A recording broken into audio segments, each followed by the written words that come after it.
So today I am going to be doing a book review, and the book I'm reviewing is The Beast is an Animal by Peter Nell Van Arsdale. And this is a standalone book. It's, I guess you would say it's fantasy, but it's kind of got a fairy tale feel to it. This does have a fairy tale feel to it. And this book is about a girl named Elise, and when she was young, when she was 7 years old, soul eaters came to her village and basically killed all the adults in her village. And later on, as she grows up, she kind of realizes that she's got a connection to the soul eaters, but she's not really sure what that means, why she has a connection, and what she's supposed to do about it. And so that's kind of like the premise of the story. I gave this a 3 out of 5 stars. This was one that was on my most anticipated books of 2017 list. And I will say I was kind of disappointed with this one. I wanted to love it so much more than I did, and I was really disappointed with it. I was super excited for it because one, the cover just looks so cool and so amazing. At first, when I saw the title, The Beast is an Animal, I thought it would be a Beauty and the Beast retelling. But then when I read the synopsis and I saw it had to do with soul eaters, it reminded me of the sirens from Vampire Diaries, season 8 of Vampire Diaries, the sirens. And as I was reading the book, the soul eaters did remind me of the sirens a little bit. Not too much, but they did remind me of the sirens a little. And so I was really hoping to love this so much more, but unfortunately I was pretty disappointed with this one.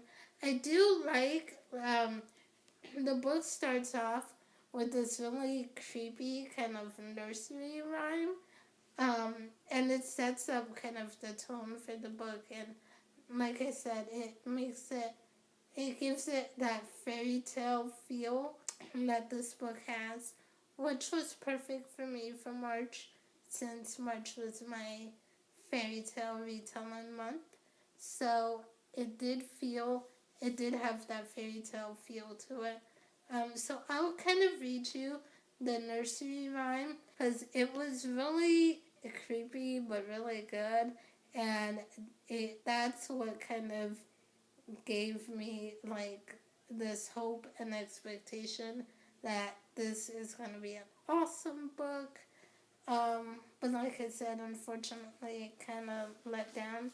But here's the nursery rhyme. It says, "The beast is an animal, you better lock the gate, or when it's dark it comes for you, then it will be too late. The beast is an animal, hear it scratch upon your door. It sucks your soul, then licks the bowl, and sniffs around for more. The beast is an animal, it has a pointy chin. It eats you while you sleep at night, leaves nothing but your skin." It says Old Bird Nursery Rhyme. And so that really got me super excited for this book, and I thought it was going to be awesome. But like I said, it just kind of fell flat for me. The characters in here fell really flat for me.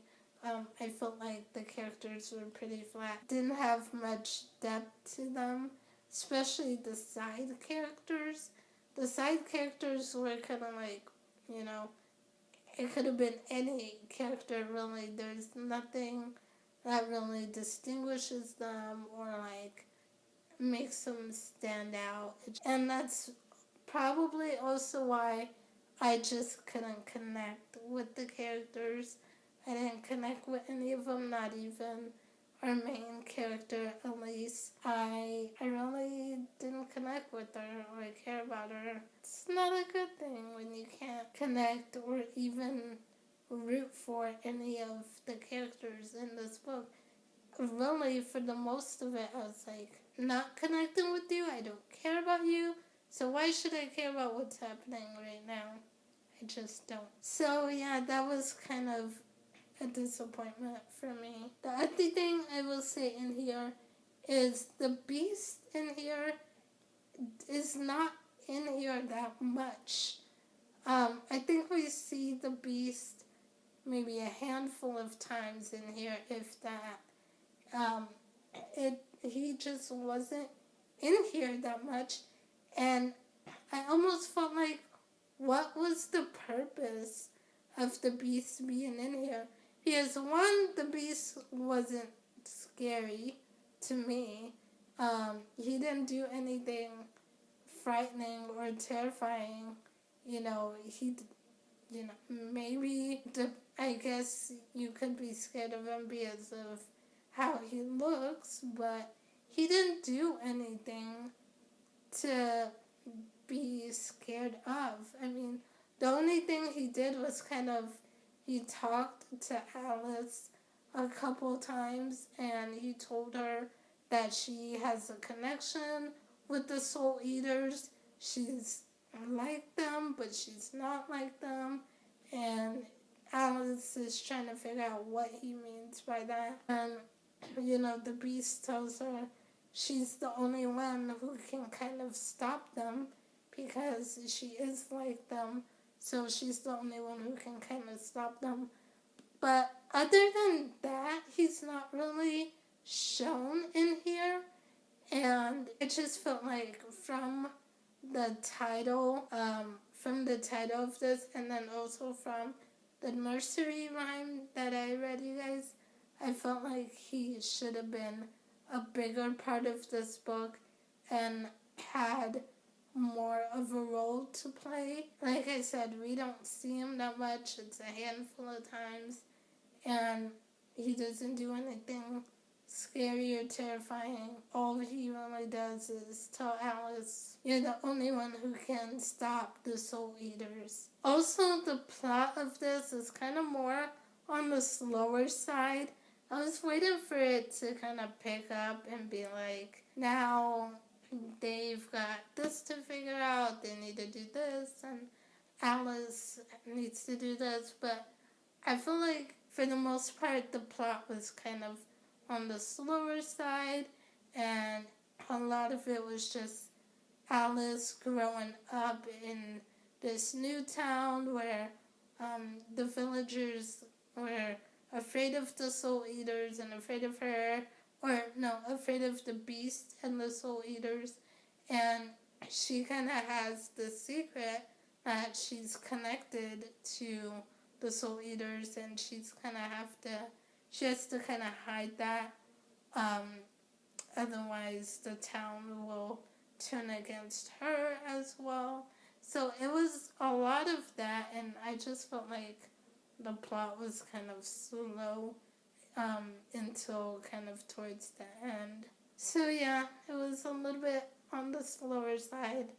And then the other thing I would say about this book, kind of the one thing I did like was it wasn't heavy on the romance. There is a romance between Elise, the main character, and another character in here, but that's not the main focus of the book, and the romance doesn't come in until much later, towards like the last third of the book. So, I do like it when books aren't so heavily focused on the romance, and this was one that wasn't focused too much on the romantic side, so I did like that. Other than that, I mean, it's a pretty quick read, it's a short read, so, I mean, I did get through it pretty quick, because it is a shorter book, but overall, I think I was just expecting so much more than what I got, and I ended up being kind of disappointed. So that's it for this video, you guys. Those are some of my thoughts on The Beast is an Animal. Let me know down in the comments below if you've read this book, what your thoughts of it were. I know this is a new release. It came out beginning of March. So not a lot of people have probably read it yet. But if you have read it, let me know in the comments below what your thoughts were. Did you like it? Were you kind of disappointed? So let me know, and I will see you guys next time with another video. Bye.